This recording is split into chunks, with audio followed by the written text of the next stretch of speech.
오시느라고 고생하셨죠? 대다수 분들이 이제 요번에 합격하신 분들이죠, 그죠? 요번에 어려웠다는데 대단들 하시네요, 그죠? 근데 어떠세요? 이렇게 와서 강의를 듣고 하니까 좀 용기가 많이 나시나요? 아니면 용기가 좀 죽나요? 요새 워낙 경기가 어렵죠, 그죠? 어렵고 힘들고 지금 전체 자영업이 굉장히 어려운데 우리 지금 중개 쪽도 굉장히 지금 어렵습니다. 그래서 생각들을 좀 많이 하시고 현장에 아마 임하셔야 될 거예요. 그래서 지금 과거하고 달리 지금 경기도 안 좋고 그다음에 외적인 환경도 굉장히 안 좋고 그다음에 금융 규제도 굉장히 심하고 지금 삼중고에 아마 시달리고 있어서 이럴 때일수록 이제 여러분들은 공부를 많이 하셔야 됩니다. 그죠? 그래서 결국은 여러분들이 살 수 있는 것은 공부예요, 결국. 공부 플러스 경험. 그죠? 그래서 이제는 남을 위해서가 아니라 나 자신을 위해서 하셔야겠죠. 그죠? 그래서 나 자신을 위해서 열심히 공부하시고 많은 경험하시고 그죠? 그리고 몸 잘 간수하시고 그죠? 이제 어려운 시험 또 끝났는데 지금 또 몸이 안 좋으시면 안 되겠죠. 그죠? 그래서 몸 보약 많이 해서 드시고 그죠? 일단은 힘이 나셔야 뭐 일들을 의욕적으로 할 수 있는 거니까 그런 생각들을 좀 가지고 있었으면 좋겠습니다. 이제 처음 하시는 분은 이제 이 상가 중개 실무라는 과목이 조금 낯서실 거예요. 그죠? 우리가 이제 주거나 아파트나 다가구나 이런 것들에 비해서 상가는 조금 이제 난이도가 있는 중개 시장에서의 흐름이에요. 그 다음에 부가가치도 크고 그래서 여러분들 입장에서는 이 분야를 이제 여러분들이 교육을 쭉 받으시면서 이제 본인이 뭐를 하실지 고민을 많이 하셔야 될 거예요. 지금 또 현장에 계신 분들도 계시죠. 그래서 나중에 시간이 되면 하겠지만 그런 업종을 정하시거나 이럴 때도 또 여러분들이 많은 생각을 해야 될 게 본인을 많이 생각하셔야 돼요. 내가 활동성이 있느냐, 내가 활동성이 없느냐, 내가 나이가 그 30대냐, 40대냐, 50대냐에 따라서도 틀려질 수 있어요. 내가 나이가 50대인데 원룸을 하고 싶어요. 그럼 원룸이 맞지 않아요. 원룸의 주 손님은 10대, 20대이기 때문에 눈높이가 맞지 않아요. 그죠? 또 내가 젊은데 아파트 중개를 하고 싶어요. 맞지 않아요. 아파트는 40대 후반, 50대가 맞아요. 그래서 이제 젊은 친구들, 나이 드신 실장님을 이제 뽑아서 쓰는데 서로 나이가 맞지 않은 상태에서 일을 하면 여러분들 힘들어요. 그죠? 젊은 친구들 술 마셨다고 한두 번 뭐라고 하면 안 나오죠. 때려치고 안 나와요. 그죠? 또 연세 드신 분들 물건 보러 가라고 그러면 또 속이 썩죠. 그죠? 무릎이 아파서 쩔뚝쩔뚝 하시고. 그래서 여러 가지로 어려운데 그래서 또 이제 여러분들이 나중에 창업을 하시면 물건지 손님지로 나뉠 텐데 내가 물건지 부동산을 하시겠다 그러면 돌아다니는 걸 별로 좋아하지 않으시는 분. 오는 손님 맞으실 분들 이런 분들이 하셔야 될 거고 나는 역마살이 있어서 뛰어다닌다 그럼 그런 분들은 역 앞에서 무조건 물건지 부동산 하셔야 돼. 근데 실질적으로 이게 안 맞아서 고생하시는 분들이 굉장히 많아요. 자기 성격을 모르고 창업에 급하다 보니까 그런 일들이 많죠. 또 실장님을 뽑을 때도 그렇죠. 우리가 손님지 부동산에 그럼 어떻게 해야 돼요? 맨날 운동화 신고 그죠? 가서 무릎 관절 사진 찍어온 거 확인하고 뽑으셔야 돼요. 튼튼하신 분 뽑으셔야겠죠. 그죠? 그래서 그런 것들이 지금은 웃으시는데 현장에 가면 심각해요. 그래서 그런 여러 가지 이제 경험들을 이제 하셔야 될 겁니다. 그래서 이제 제 수업은 상가지만 중간중간에 여러분들이 창업 실무에 도움이 될 수 있는 거, 연계가 되는 건 똑같죠. 그죠? 상가를 하지만 주거도 할 수 있고 아파트도 할 수 있고 토지도 할 수 있기 때문에 하지만 이제 주는 상가를 중심으로 하겠죠. 그죠? 그래서 우리가 이제 여러분들이 아침에 집에서 나오시면 사실은 주택보다 상가를 더 많이 봐요. 길에 딱 나오는 순간 상가. 그 다음에 여러분들이 나중에 가서 그 업을 하시는 그 장소도 상가죠. 그죠? 상가. 여러분들이 상가에서 합니다. 그래서, 다음 주에 이제 할 때 하겠지만 여러분들이 사실 주택임대차보호법은 그렇게 공부 안 하셔도 다 도사들이시죠. 그죠? 근데 상가임대차보호법은 의외로 별로 안 하세요. 그래서 여러분들이 나중에 하겠지만 계약갱신 요구권, 환산보증금, 그 다음에 권리금 부분은 공부 많이 하셔야 돼요. 그죠? 자, 상가건물 임대차 보호법의 우선 변제권 요건은 뭘까요? 그건 대학력 안에 들어있죠. 그죠? 지금 막 지식이 날라다니죠. 그죠? 일어나가 안 돼서. 주택임대차 보호법의 우선 변제권은 뭘까요? 대학력과 학장일자죠. 그죠? 그럼 상가는? 거기 하나가 더 있어요. 거기에. 어떤 거? 환산보증금 범위 이내. 그죠? 그럼 서울은 지금 환산보증금이 얼마죠? 9억 이하죠. 그죠? 그런 게 이제 앞으로 여러분들이 이 교육을 마칠 때쯤이면 단답식으로 바로바로 나오셔야 돼요. 그죠? 그런 것들이 습관화가 되셔야 돼. 그래서 탁 때리면 딱 반응이 바로바로 오셔야 돼. 하면 옆집으로 가고 없죠. 그죠? 현장에 가서 보시면. 그래서 그런 생각들을 좀 많이 하셨으면 좋겠고, 저는 협회에서 이제 강의를 하고 있고, 협회에서도 하고 있고, 그 다음에 저는 이제 현장에서 이제 협회 이제 그 지회장도 했었고, 그죠? 그래서 이제 주거도 했었고, 상가도 했었고, 이제 관리도 하고 있고, 그래서 여러 가지를 하고 있어서 아마 여러분들이 저하고 수업하거나 상담하실 때는 많이 이제 도움이 좀 되실 거예요. 그죠? 그 다음에 이제 처음 이제 수업을 할 때 여러분들이 가장 기본적으로 이제 생각을 하셔야 될 거는 주거용 부동산과 비주거용 부동산의 이해를 하셔야 돼. 그 다음에 내가 창업을 하든 취업을 하든 주거용 부동산을 할지 비주거용 부동산을 할지 알아야셔야겠죠. 그죠? 자, 주거용 부동산은 아파트, 도시형 생활주택, 다가구, 다세대, 원룸 이런 것들을 우리가 주거용이라고 하죠. 그죠? 그 다음에 비주거용은 상가, 점포, 사무실 뭐 이런 건데 일하는 방식, 공부하는 스타일, 손님, 세법 다 틀려요. 자, 주거용 부동산은 주로 사고팔고가 중심이 되겠죠. 그러니까 양도 차익 시장이니까 여러분들이 만약에 주거용 부동산을 하신다 그러면 세법 뭐를 제일 공부 많이 하셔야 돼요? 양도소득세, 상속증여세, 자금 출처. 그죠? 그러니까 본인이 사고 팔았을 때 양도세, 아들 이름, 증여세, 그다음 손주 뭐 이런 것들. 그래서 그런 것들을 아셔야 되고 그러다 보니까 비주거용 부동산은 주로 회사들을 상대하고 업무용을 상대로 하니까 여기는 사고팔고가 아니죠. 내가 투자해서 한 달에 얼마나 수익률을 거둘 수 있을까. 그래서 여기는 임대 수익 시장이에요. 임대 수익 시장. 그죠? 그래서 여기는 이제 세법이 뭐가 중요하겠어요? 소득세나 부가가치세 이런 것들이 중요하죠. 그죠? 그러니까 여러분들이 어느 쪽을 가느냐에 따라서 공부해야 될 방향이나 이런 것들이 많이 틀려지고 또 만나는 사람들도 많이 틀려지죠. 그죠? 또 주거용 부동산은 기본적으로는 단순하죠. 권리관계, 사실관계. 그죠? 소유자가 정확한지 그 다음에 집 안이나 바깥에 어떤 물건상의 하자가 있는지를 알면 되는데 자 비주거용 부동산은 권리관계 사실관계 기본에다 하나를 더 하셔야 돼요. 그게 뭐냐면 인허가에 대해서 알아야 돼요. 인허가. 그러니까 여러분들이 만약에 현장에 가서 공인중개사 사무소를 하고 싶어. 우리는 등록업종이죠. 자격증이 있는 등록업종이에요. 근데 아무데나 가서 할 수 없죠. 그죠? 무허가 주택 이런 데 안 되죠. 그래서 그런 것들을 맞춰서 해야 되고 또 이제 유해업소라는 게 있어요. 유해업소가 뭘까요? 혹시 아시는 분 계신가요? 유해업소. 우리 그 주택가나 이런 상가 쪽 있는 데 가면 인형뽑기방 많죠. 인형뽑기방. 근데 인형뽑기방이 대표적인 유해업소예요. 유해업소. 그 옛날에는 다 밖에 있었는데 어느 날 다 실내로 들어갔죠. 그죠? 근데 그 인형뽑기방은 밤 10시 이후에는 청소년이 들어갈 수 없어요. 근데 그 유해업소를 그 영업하려는 손님들이 오면은 그 주변에 유치원을 포함해서 초중고 학생들이 옆에 있으면 그 업종은 좋지 않은 업종이죠. 그죠? 그래서 여러분들이 과거에 그런 유해업소로부터 우리 학생들이 학업을 위해서 보이지 않는 다물 하나 만들어놨죠. 그걸 이제 학교보건법상의 정화구역이라고 배웠죠. 근데 지금은 이제 용어가 바뀌었죠. 그죠? 교육환경보호구역에 관한 법률로 바뀌었는데 내용은 거의 똑같아요. 그죠? 그래서 그런 거. 또는 스프링쿨러. 그죠? 화재에 취약해. 여러분들이 미용실이나 공인중개사 사무소하고 아니면 뭐 PC방이나 노래연습장이나 고시원을 한번 비교해 보세요. 불 나면은 어디가 더 취약할 것 같으세요? 나올 때. 고시원이나 노래연습장이나 이런 데가 취약하죠. 어두컴컴하고 주로 지하나 2층에 있고. 그래서 그런 업종들은 법에서 화재에 취약하기 때문에 천정에 스프링쿨러를 달으라는 거예요.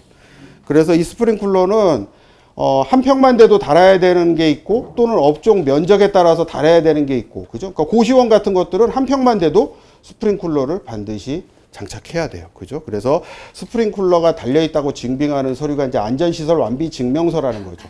근데 또 여기에 더해서 예를 들어서 산모방이라든지 좀 더 화재에 취약한 것은 스프링쿨러에다 또 뭐까지 있어야 되냐면 소방필증까지 있어야 돼. 그 이제 방연필증. 불이 나는 속도를 줄일 수 있는 그런 것들까지 필요해요. 그 관할 소방서에 이제 제출을 해야 된다는 거죠. 그런 것들. 자, 그 다음에 주거용 부동산은 우리가 이제 중개 보수가 0.9%죠. 그죠?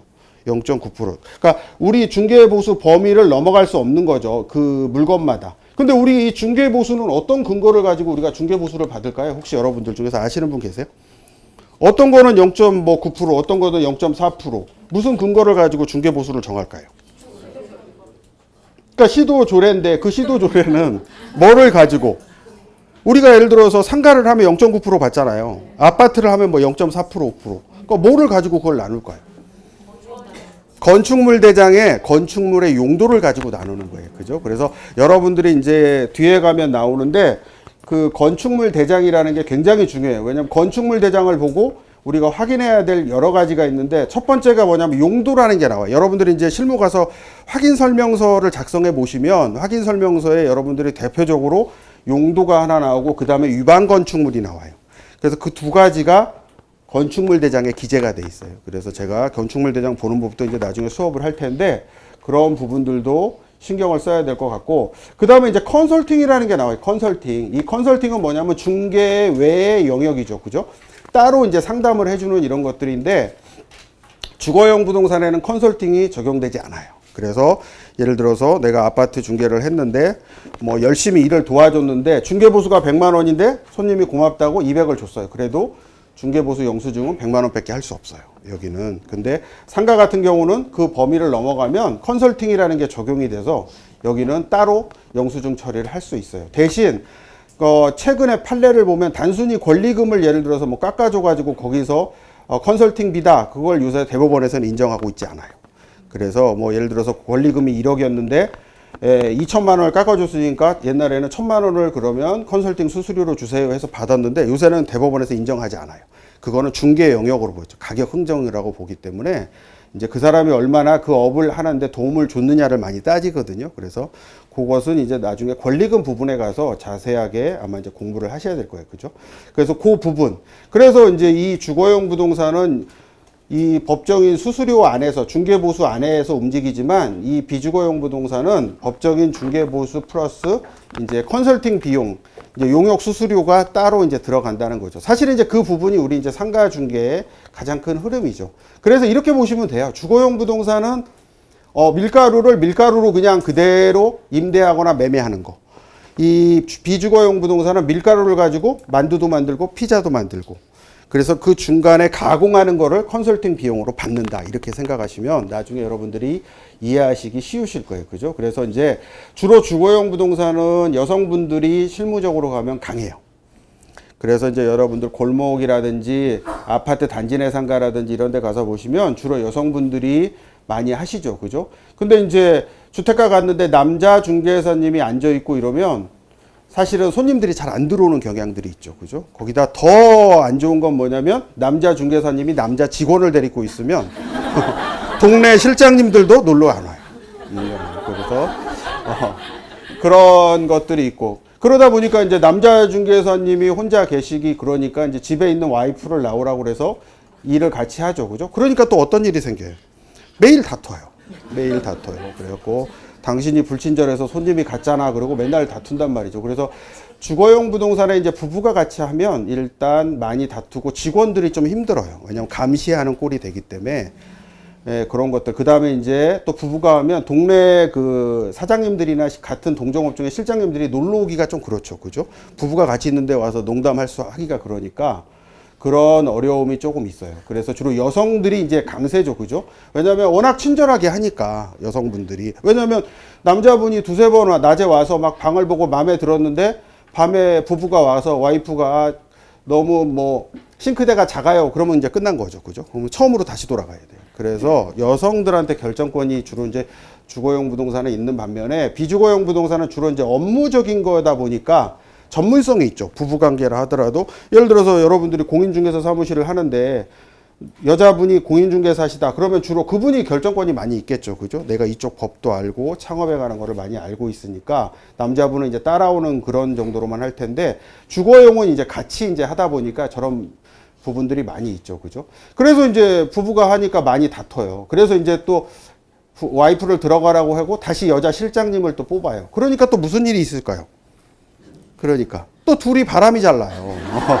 현장에 가서 보면 왜냐하면 아침 9시 반 10시부터 저녁 8시까지 같이 있어요. 그죠? 점심 같이 먹고 저녁도 같이 먹어요. 또는 오늘 큰 건 한 건 했다고 한잔 해줘. 그죠? 오늘 이상한 손님 왔다고 한잔 하죠. 그죠? 주말에 잔금한다고 한잔하고. 그죠? 그러다 보면 정이 들어요. 현실적이에요. 여러분들이 중개업하면서 스트레스 받으면 집에 가서 배우자한테 얘기하면 이해를 못 해요. 그래서 같이 있는 그 실장님들은 이해를 하죠. 그죠? 그러다 보면 이제 정이 들죠. 정이 들죠. 그죠? 또 그거에 반해서 또 여자 실장님들 중에서 꽃뱀도 많아요. 그래서 남자 중개사님들은 조심하셔야 돼. 그래서 여자 실장님하고는 절대 두 분이서 식사하시면 안 돼요. 3보 이상 떨어져서 다니셔야 돼요. 그래서 그런 것들이 있고, 비주거용은 이제 주로 남자 중개사님들이 이제 주로 주가 돼서, 그 다음에 이제 주로 이거는 이제 식당들이나 사무실을 주로 하기 때문에 조금 덜 하죠. 남자분들이 강세죠. 그죠? 그 다음 회사를 상대로 할 수도 있고, 그러기 때문에 남자가 그 업무를 하는 데 있어서는 비주거용이 조금 유리하시죠. 주거용보다는. 그죠? 그 다음에 이제 주거용 부동산은 현금 영수증의 의무가 있어요. 둘 다 있긴 하지만, 우리가 이 지금 중개업을 하면서 가장 아픈 손가락이 뭐냐면 이 현금 영수증 의무예요. 우리가 중개 보수를 10만 원 이상 받으면 그 최종 돈을 받은 날로부터 5일 안에 현금 영수증을 끊어줘야 돼요. 끊어줘야 돼. 근데 예를 들어서 손님이 만약에 필요 없어, 나 현금 영수증 안 받을래, 그러면 어떨까요? 안 끊어줘도 될까요? 그럼 어떻게 해야 돼요? 손님이 필요 없다는데. 그러면 이제 자진 발급이라는 게 있어요. 그래서 010-000-12344에서 국세청으로 끊으셔야 돼. 그래서 우리가 이제 현금 영수증 이거에 만약에 세무서에서 신고가 되거나 문제가 생기면 중개사들이 도망가기가 힘들어요. 왜냐하면 과거에 이런 것들은 그 당사자가 필요 없어요. 그래서 안 끊어주면 되는데, 이거는 필요 없으면 국세청으로 끊어야 돼.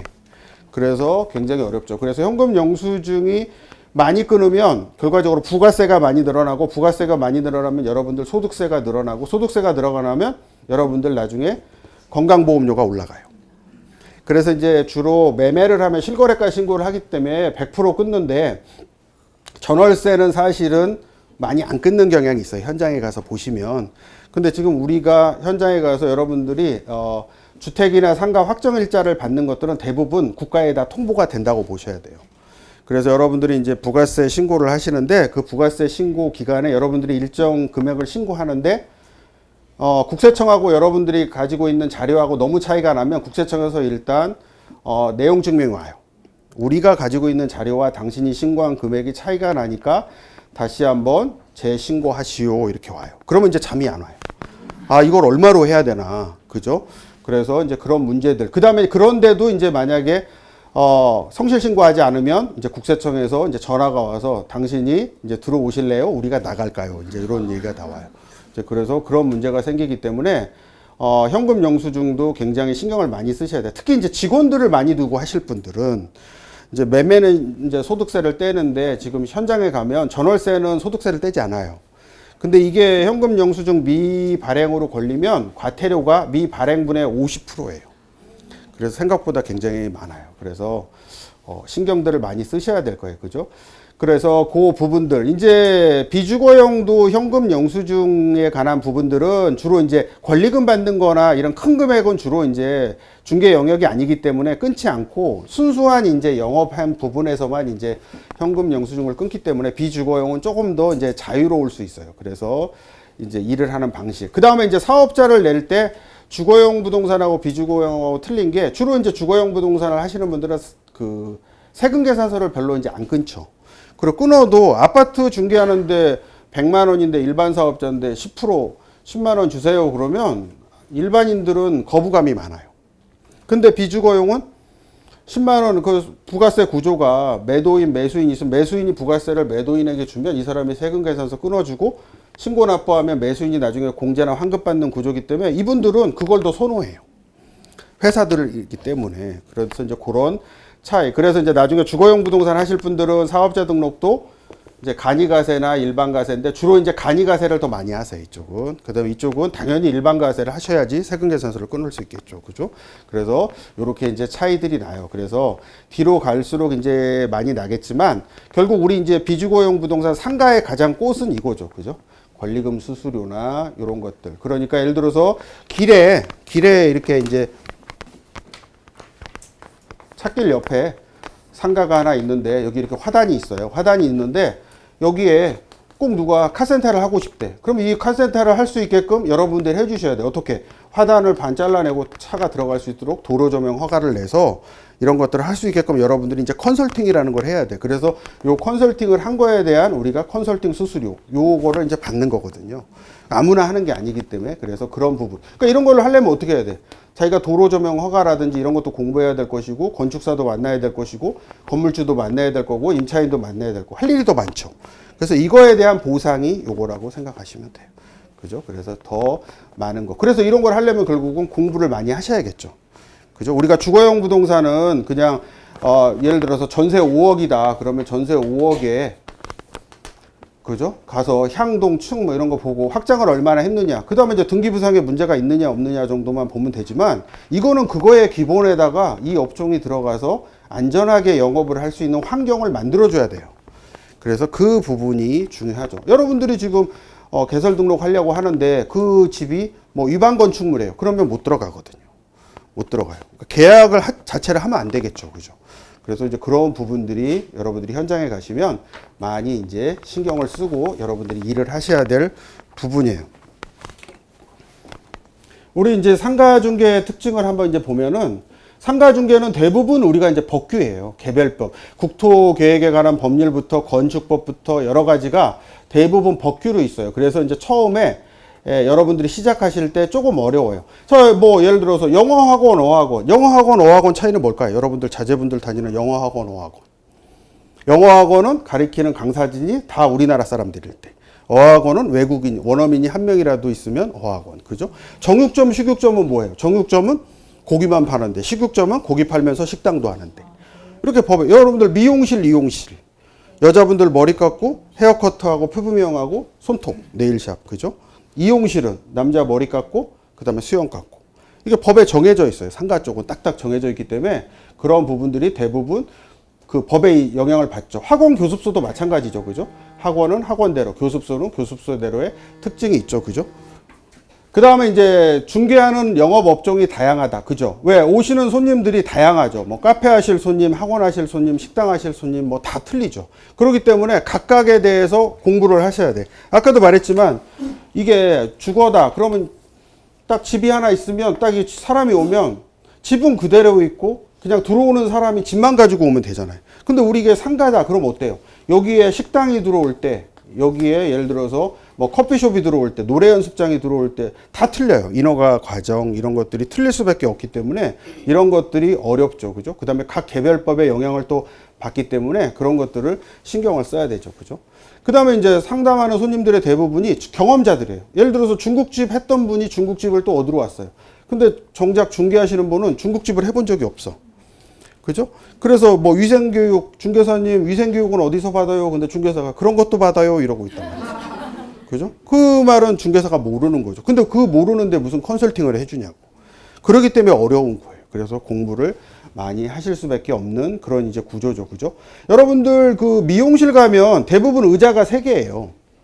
왜 그런 줄 아세요? 의자 4개부터 세금이 틀려지거든요. 그게. 여러분들 약국 가면 약국 크기에 따라서 약사들이 틀리죠. 그죠? 약국은 근데 1명 있는 데 있고 약국은 조그만데 약사가 막 3, 4명 있는 데가 있어요. 왜 그럴까요? 약국이 잘 되니까 그렇죠. 이게 우리나라에서는 약사가 하루에 처방전을 발행할 수 있는 게 법으로 정해져 있어요. 85장. 근데 우리 가게에 뭐 하루에 손님이 400명 와. 그러면 약사가 4, 5명 있어야 돼. 법으로 이렇게 딱딱 정해져 있어요. 그래서 우리 상가 중개는 거기에 맞춰서 하시는 거예요. 그러니까 일단 그거를 모르면 상담이 안 되겠죠. 그죠? 그래서 그런 것들을 이제 여러분들이 공부를 하셔야 된다는 거죠. 그죠? 그래서 이제 중개보수를 보면 주택은 0.9%인데 우리 이제 상가는 요 권리금 계약의 수수료가 이제 크기 때문에 가장 큰 매력이 요 부분이죠. 그죠? 그래서 어떤 영업을 할 수 있도록 도움을 준다든지. 그래서 이제 과거에는 상가 하시는 분들이 그냥 가격 흥정 정도로만 끝냈는데 요새는 그렇지 않아요. 그래서 요새는 인큐베이팅 시스템이라고 해서 안 되는 가게를 돈을 받고 몇 달간 살려주는 것도 있고 아니면 중개사가 그거를 인수해 가지고 요새는 그 영업 노하우를 돈을 주면 식당들이 팔아요. 뭐 무슨 곰탕 그러면 얼마 주면 한 달 노하우를 알려주고 그거에 대한 여러 가지를 다 줘요. 무슨 동태탕 그러면 99만 원 수원에 가면 일주일간 교육시켜주고 그런 거 노하우를 다 팔기 때문에 요새는 그런 걸 가지고 영업을 이제 올릴 수 있죠. 그죠? 그래서 여러분들 중에서도 이제 그런 것들을 한번 도전해 보시면 나중에 이제 여러분들이 중개업을 하는데 많은 이제 희망의 땅이 있죠. 그 주택 중개보다는 그런 부분들이 조금 신경을 써보시면 좋을 것 같아요. 그죠? 그 다음에 이제 생활정보지나 지역신문. 그죠?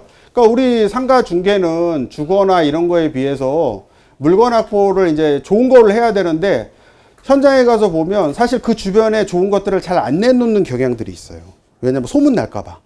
우리 직원들한테도 숨기고 여러분들 나중에 공인중개사 사무소 이렇게 찾으러 다녀보시면 어떤 분들은 이제 밖에서 만나자고 하시는 사장님들도 있어요. 이제 직원, 실장님 모르게. 아니면 이제 대충 설명 전화로 드리고 그냥 손님처럼 와서 들어가서 한번 쭉 보고 그냥 나가세요. 이렇게. 그 다음에 어느 정도 가능성 있으면 만나서 상담하자. 뭐 이런 것들이 많거든요. 그래서 물건에 관한 그런 것들도 많이 이제 익명성이 많아요. 오픈되지 않고. 그래서 이제 그 반대로 그러다 보니까 중개사들이 어떻게 해요? 이제 생활정보지나 이런 데를 가서 역추적하는 거예요. 역추적. 그래서 뭐 생활정보지 가서 보시면 거꾸로 일반인들보다 중개사무소에서 올리는 매물이 더 많아요. 부동산 서브 뭐 벼룩시장이나 이런 거 가보시면 그런 부분들이 많고 또 중개사들이 돈을 주고 이제 지역신문이나 이런 데 이제 많이 광고를 이제 올리는 경향들이 있죠. 그죠? 그 다음에 이제 가장 중요한 명함 작업, 광고 작업. 그죠? 우리 그 중개사는 이 명함 작업이 생명이에요. 우리 중개사들은. 그래서 이제 나중에 보시면 물건지 손님지가 있는데 여러분들이 이제 창업하시면 이 둘 중에 하나를 하세요. 물건지는 주로 이제 단지 내 상가. 그죠? 아니면 이제 주택가 안에 오래된 부동산들. 손님지 부동산은 주로 이제 역 앞이나 골목 입구 이런데. 그래서 제가 상가를 처음 할 때는 이 버스 정류장 앞이 굉장히 좋은 자리였는데 어느 날부터 버스 정류장 앞이 다 죽었죠. 왜 그랬을까요? 버스 중앙 차선이 생기면서 다 죽었어요. 그죠? 그래서 지금은 이제 역 앞으로 바뀌었는데 요 이제 물건지냐 손님지냐. 그러니까 물건지는 주로 영업을 뭘 가지고 해요? 물건을 가지고 해요. 손님지는 주로 광고를 해가지고 손님들을 많이 유도를 시키는 거죠. 역세권이나 이런 데서. 그죠? 그러니까 만나는 사람들도 틀리죠. 물건지는 주로 누구를 만나요? 여기는 매도인이나 임대인들을 주로 만나죠. 손님주는 주로 매수인이나 임차인을 주로 만나죠. 이게. 그러니까 영업하는 방식이 틀려요. 영업하는 방식, 위치한 거, 이런 것들. 그래서 아까도 얘기했듯이 내가 움직이는 걸 좋아해. 그러면 손님지 부동산을 하셔야 돼. 내가 움직이는 게 나는 싫고 사람들 만나서 이렇게 노닥거리고 이러는 게 싫어. 그런 분들은 물건지 부동산을 해야 돼. 그죠? 근데 이제 현장에 가서 보면 저게 맞지 않아서 고생하시는 분들이 많죠. 그 다음에 또 우리 이제 중개 관행에서는 두 군데가 공동 중개를 하면 항상 리더는 물건지 부동산이 리더예요. 그래서 물건지 부동산에서 계약서 작성, 실거래가 신고, 관리비 정산 모든 걸 물건지에서 다 하죠. 그죠? 그래서 이제 처음에 손님이 오실 때는 손님지가 굉장히 힘들어요. 왜? 물건 하나 본다 그럼 어떻게? 강남역에서 삼성역까지 계속 모시고 다니면서 집을 보여줘야 돼. 근데 만약에 계약서를 쓴다 그러면 얼마나 좋아요. 그죠? 손님하고 내 인장만 갖고 가면 돼요. 그러면 물건지에서 다 알아서 할 거니까. 그죠? 그래서 이제 물건지 부동산은 주로 움직이지 않고 오는 그 공동중개 부동산하고 주로 집주인들을 만나서 영업을 하는 게 주고 여기는 이제 주로 많이 다니고. 그러니까 요새 손님 패턴이 어때요? 1시에 A 부동산, 3시에 B 부동산, 5시에 C 부동산. 손님들이 현장에 나오기 전에 약속을 부동산들하고 다 해요. 그죠? 그래서 딱 보여주는데 2시 반이 됐어요. 그러니까 B 부동산이 전화를 하겠죠. 그죠? 손님, 저 3시에 오시기로 했는데 물건 몇 개 뽑아놨는데 지금 잘 오고 계시나요? 그러죠. 그러면 이제 이 손님이 이제 그때부터 변하죠. 그죠? 아, 특별한 거 없으면 다음에 올게요. 그러면 가려고 하죠. 그죠? 그럼 여러분 같으면 어떻게? 보내면 안 되죠. 그죠? 너 오늘 계약서 안 쓰면 못 간다. 이러고 다니셔야 돼. 왜? 이 한 사람을 하게 해서 이따 광고비도 제가 한번 알아봐 드릴 텐데 광고도 엄청 많이 하고 여러 가지 데리고 다니면서 커피도 사주고 밥도 사주고 다 그랬는데 그냥 가면 큰 손해죠. 그죠? 예를 들어서 하나 보여줄 때보다 10,000원씩 받으면 좋겠는데 그러지도 못하고. 그죠? 우리는 하루 종일 보여주고도 다음에 올게요. 그러면 끝이에요. 이런 업이 어딨냐고. 모든 정보를 다 주고 맛있는 거 다 주고. 그죠? 굉장히 이게 아이러니죠, 아이러니. 모든 정보가 지금 생명인 시대에 그런 것들이 많죠. 그래서 이제, 여러분들이 위치한 부동산에 따라서 할 일들도 이제 많이 틀리는데, 이 두 개가 쭉 가면 어디가 더 중요할까요? 물건지하고 손님지하고 쭉 가면 중개업을 오래 할수록 물건지가 중요해요. 왜냐하면 이렇게 경기가 안 좋을 때는 물건지하고 손님지하고 공동중개를 많이 해요. 이게 물건지가 아파트라고 해봐요. 그러면 역세권에 있는 손님지에 손님이 왔어요. 그럼 공동중개 많이 하는데, 지금 경기가 호황해가지고 아파트 물건이 없어. 그러면 역세권에 있는 부동산이 아파트 단지 내 상가로 전화해. 지금 33평 전세 찾는데 혹시 물건 있나요? 그러면 없어요 이래요. 왜? 기다리면 나한테 올 텐데. 그죠? 물건이 없으니까. 그래서 우리 중개업에서 이 물건이 없으면 물건 구걸하러 다녀야 돼. 그래서 심각해. 그래서 물건 작업을 어떻게 해? 명함 작업으로 하는 거예요. 명함 작업. 그래서 내가 돌아다니면서 명함을 쭉 하셔도 되고, 내가 이제 그럴 튼튼한 무릎이 없다. 그러면 어떻게 하시면 돼요? 명함 뿌리시는 분들이 있어요. 일정액을 주면 그분들이 몇천 장, 몇만 장 얼마 받고 쭉 돌려주세요. 테이프 붙여가지고 쭉쭉. 그러면 이제 어떻게 해야 돼? 여러분들이 따라다니시면서 봐야 돼. 왜 그러냐면 그분을 못 믿어서가 아니라 다른 부동산들이 따라다니면서 뛰는 사람들도 있고 그 위에다 붙이는 사람도 있어요. 그래서 이 현장에 가시면 굉장히 뭐 전쟁터죠. 전쟁터요. 자, 여러분들이 지금 취업하셔갖고 명함 가지고 인사들 다니시면 인사 가는 부동산들마다 여러분들을 열렬히 활용해주면 얼마나 좋겠어요. 그죠? 근데 대다수는 어때요? 눈도 안 마주쳐요. 거기 놓고 가세요. 그러고, 왜? 경쟁업체니까. 그런 일들이 비일비재하죠. 본인은 정작 그 업소를 들어가려고 그 앞에서 얼마나 왔다 갔다 했겠어요. 들어가려고 하는데 전화 받으면 또 서 있다가 또 들어가려면 누가 오고, 그래서 딱 들어갔는데 잘해주면 얼마나 좋겠어요. 그죠? 내가 개업해서 어디 소장입니다. A 부동산 소장입니다. 그리고 인사 가면 아유 어서 오세요. 서로 잘하죠. 이러면 좋은데 대다수는 뭐라고 그래요? 그 부동산은 오는 사람마다 3개월을 못 버티네요. 이러고 약을 올린다고. 그죠? 그러면 이제 마음이 다치죠. 이게 내가 잘못 들어왔나? 이런 것들. 그 다음에 여러분들이 또 광고 같은 거 괜찮은 아파트 단지 상가 가서 권리금 주고 들어가서 광고 많이 올리시죠. 그죠? 광고. 또 나름 머리를 쓰죠. 동, 향, 층, 특징 바꿔서 올려요. 그럼 어떻게 돼요? 그 동네 20, 30년 한 도사들이 물건 다 빼먹어요. 물건 특징만 보면 몇 동 몇 호인지 다 알아요. 그럼 자기들끼리 이제 막걸리 마시면서 뭐라고 그래? 요새 새로 들어온 쟤 때문에 우리가 살맛이 난다. 자기들끼리 건배하고 있다. 한 3개월 지나니까 내가 동네 북이었어. 그런 과정들이 이제 여러분들이 앞으로 이제 거쳐가실 과정들이에요. 그거를 뭐 굳이 두려워하실 필요는 없는데 그런 일들이 있기 때문에 이따 이제 광고에 대해서도 제가 얘기할 텐데 이 광고는 아무렇게나 하면 안 돼요. 내가 광고를 할 능력이 있을 때 해야 돼. 내가 광고할 능력, 상담할 능력이 없는데 돈만 많이 투자하면 어때요? 오다 가다 다 뺏겨요, 손님. 또는 나한테 왔다 내가 상담을 못하고 나가서 옆 부동산 들렸더니 옆 부동산에서 잘해줘. 그럼 여기서 계약해. 제주는 내가 넘고 여기서 챙긴다고.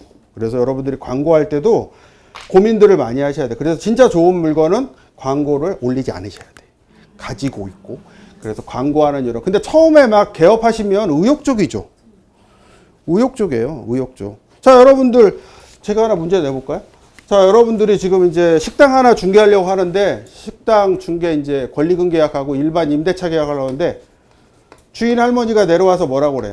우리 상가 가게는 전통적으로 권리금을 인정하지 않으니까 너 권리금 안 받아간다고 각서 쓰면 내가 계약서 도장 찍어주고 안 하면 안 한다 이래요. 근데 나는 5천 주고 지금 들어가려고 해. 여러분 같으면 어떡하실래요? 이거 들어가요, 말아요? 손님 거면 해야 돼요, 말아야 돼요? 현장에서 이제 그런 부분들이 여러분들이 부딪힐 일이에요. 근데 여러분들 배우셨죠? 상가건물 임대차 보호법에 2015년 5월 13일 날 명문 규정으로 배웠어요. 권리금이란 권리금 계약이란. 그죠? 그러면은 명문 규정에 반하는 내용들은 다 뭐예요? 무효예요. 근데 왜 이 얘기를 하냐면 처음에 중개사 자격증을 따면 이제 여러분들은 정의감에 불타요. 실장님들도 마찬가지. 그러면 이제 어떻게 해요? 책을 펼쳐놓고 할머니 일로 오세요. 그리고 강의를 해요. 할머니가 세상을 잘 모르시나 봐요. 법이 이렇게 개정이 됐어요. 그럼 이게 계약이 돼요? 안 돼요? 안 돼요. 그래서 할머니한테 적당히 설명드리고 그래도 인정을 안 하시면 기분 좋으시라고 써주셔도 돼요. 자체가 무효기 때문에. 그죠? 이제 이런 것들. 그래서 상가 중개가 재미있으면서도 어려운 건 뭐냐면 단답식으로 나오지 않고 주로 계약서를 통째로 갖고 와서 상담을 하죠. 그죠? 자, 우리 상가 중개는 월세 몇 번 안 내면 쫓겨나나요? 3번이죠. 요 기는 뭔가요? 3번이 아니죠. 기. 왜 이거를 번이나 회로 안 하고 기로 했을까요? 총액으로 하기 때문에 그래요. 총액.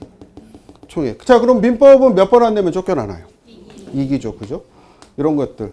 잘 생각해서 실무 가시면 하셔야 돼. 그 다음에 아까도 얘기했지만 계약갱신 요구권 같은 거. 계약갱신 요구권이 뭔가요? 10년만 외우셨죠. 그죠? 10년만.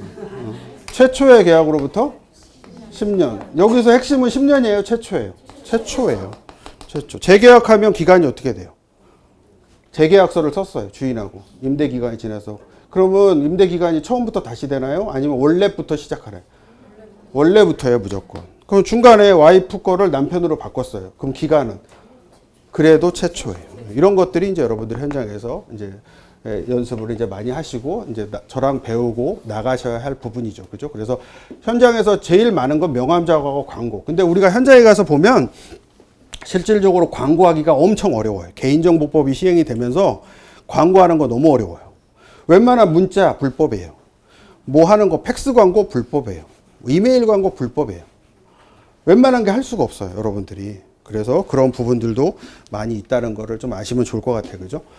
그 다음에 이제 우편엽서. 저거는 이제 어디에 이용하냐면, 지방 같은 때. 예를 들어서 전라도 광주에 누가, 고시원을 하나 찾아요. 독서실을 하나 찾아요. 그럼 여러분이 그냥 내려가기가 그렇죠. 왜냐면 가게 비워놓고 내려가기 그래서 이제 우편엽서를 가지고 이제 그 광주 주변에 고시원 전문으로 있는 부동산들이 있거나 아니면 고시원 명단을 가지고 고시원들한테 우편을 직접 보내요. 지금 우리 서울에서 그쪽에 독서실이나 고시원을 찾는 손님이 있어서 신뢰를 무릅쓰고 보낸다고 혹시 팔 생각이 있으시면 연락을 한번 달라고. 그러면 이제 몇 군데는 연락이 와요. 그러면 내가 갈 손님하고 여러 가지를 맞춰봐서 좀 가능성이 있으면 손님 모시고 내려가는 거예요. 그래서 이제 그럴 때 이제 장거리 같은 때 우편엽서를 많이 이제 활용하는 저런 것들도 굉장히 이런 것들도 이제 사실 어떻게 보면 노하우예요. 노하우. 그래서 우편엽서 몇천 장, 몇만 장 이제 미리 다 맞춰가지고 나중에 이제 저런 것들 이용을 많이 하죠. 그죠? 상가에서는 많이 쓰는 그런 것들이죠. 그죠? 그 다음에 이제 상가 분양. 아까 주택 분양하고 똑같아요. 빌라 분양하고 똑같이.